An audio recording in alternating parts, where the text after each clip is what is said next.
రెండవది ఇంకా దీని అన్నిటికంటే కూడా అతి ముఖ్యమైన తప్పు పోలీసులు వ్యవస్థ. ఇమీడియట్గా వాళ్ళు బంజారా హిల్స్ పోలీసులకు ఫోన్ చేసినాడు.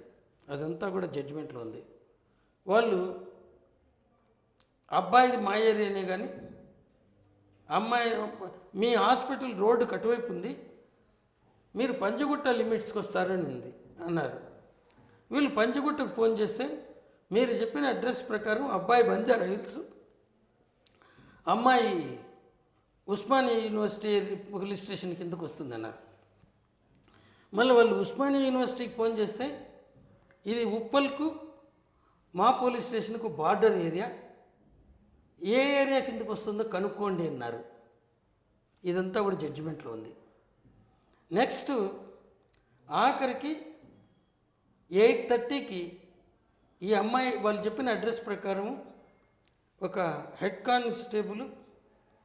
కానిస్టేబుల్ పోతే ఆ ఇంటికి, అప్పుడు ఈ అమ్మాయితో పాటు ఉన్న వాళ్ళ మేనమామ కూతురు ప్రఫుల్ల సిరి ఇంటికి వచ్చింది. ఇంటికి వస్తే ఇల్లు లాక్ చేసింటే పక్క వాళ్ళని అడుగుతుంది మా ఆంటీ ఎక్కడ పోయిందని. సో అప్పటికే ప్రత్యూష తల్లి ఆమెకు ఫోన్ వస్తామనంటే ఆటోలో కొడుకుని తీసుకొని కేర్ హాస్పిటల్కి వచ్చింది. అక్కడ ఎక్కడి నుంచి రావాలంటే ఇక్కడికి వచ్చేప్పటికి చాలా టైం పడుతుంది. అది సో తార్నాకాలో వాళ్ళు ఉండేది. తార్నాకా నుంచి బంజారా హిల్స్కి రావాలా, 1.5 hour పడుతుంది. వచ్చినారు.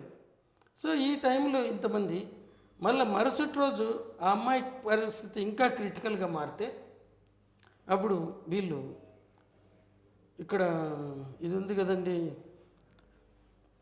ఇది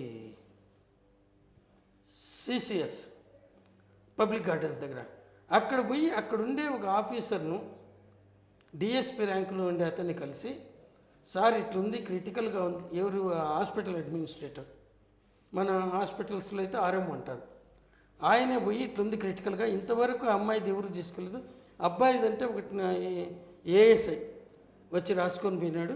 ఇదంటే వాళ్ళు ఎక్కడ పాయిజన్ తీసుకున్నారో కనుక్కొని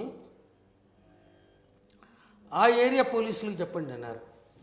అంటే ఆ దుర్మార్గుడు ఇచ్చిన సలహా ఎటువంటిదంటే, మోకాళ్ళ కంటే పైన తెలివి లేని అతను, వాళ్ళు ఆల్రెడీ అపస్మారక స్థితిలో ఉండారు.